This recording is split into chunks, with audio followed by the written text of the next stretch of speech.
Every week, every month that passes without new aid to Ukraine means fewer artillery shells, fewer air defense systems, fewer tools for Ukraine to defend itself against this Russian onslaught.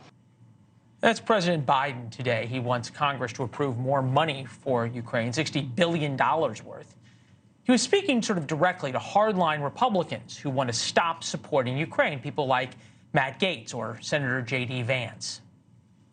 We did not agree to a border fig leaf to send another $61 billion to Ukraine. I'm on Team America, not Team Globalist or Team UN or Team Ukraine. Yet manufacturers in Gaetz's home state of Florida got nearly $1 billion in work making weapons for Ukraine. In Ohio, where Vance is from, they got $729 million.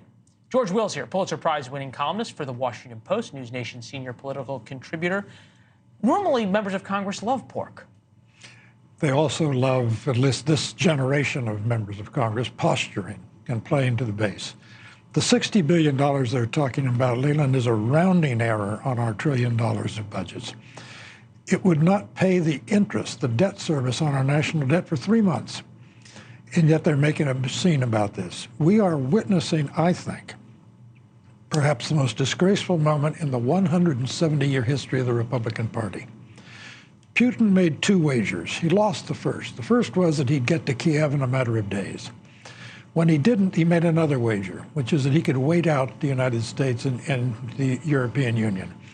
That we didn't have the stamina that we had when Stalin isolated Berlin and said, I dare you to try and feed Berlin by air with fuel and food. And we did.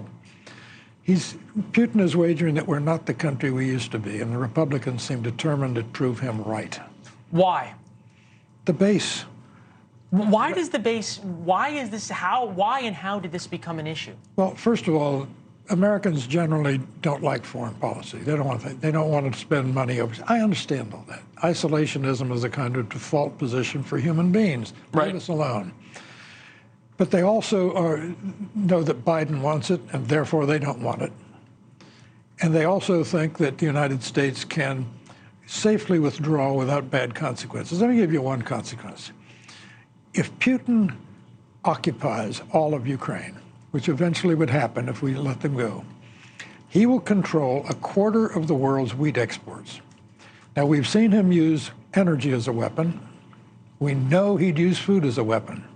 The costs would radiate and ripple across the globe in ways that these Republican isolationists have not contemplated. To be fair, I think there may be a middle ground in that there's some serious problems with the aid to Ukraine. Inspector General report. The report found that American officials and diplomats had failed to quickly or fully account for the nearly 40,000 weapons sent to the front. Republicans obviously using this evidence to aid that Ukraine is not the best use of American dollars given issues with corruption in Kyiv. Do they have a point? They have a point, but it's an obvious point, which is that when wars come and nations are disabled and disorganized, and vast sums of money suddenly flow into a government without the infrastructure to handle it, there is waste, there is fraud, and there is abuse. And that does not mean you should sell out the country that's fighting for itself. All right. In 1938 at Munich, the Czechs were in danger from Germany, and the West, to its disgrace, pressured them to accommodate Germany. The West, to its credit, when in February of 2022, when Moscow invaded Kiev, we stood up with them. Now, as I say, the Republican Party is in danger of selling this out. I think about your long history of studying the Republican Party, and there is a lot there to say that this is the most disgraceful moment of it. Mr. Will, it's good to see you, sir. As always, thank you. Thanks for watching. Go to joinnn.com to find NewsNation on your television provider. And don't forget to click the red subscribe button below to get more of NewsNation's fact-driven, unbiased coverage.